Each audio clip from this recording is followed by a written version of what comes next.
ఈ దేశంలో అన్నం లేకుండా ఎవడూ చనిపోకూడదని యోగ మార్గంలో శంకరాచార్యుల వారు కైలాసానికి వెళ్ళారు.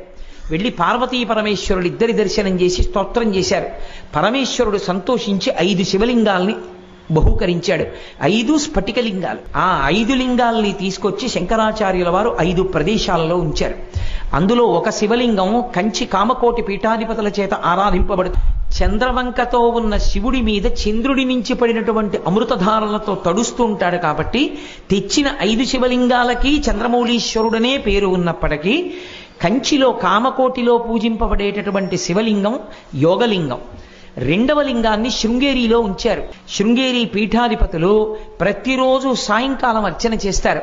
శృంగేరిలో ఉన్నది భోగలింగం, నేపాల్లో ఉన్నది అక్కడ పెట్టినది వరలింగం, అలాగే కేదారంలో పెట్టినది ముక్తిలింగం, చిదంబరంలో పెట్టింది మోక్షలింగం.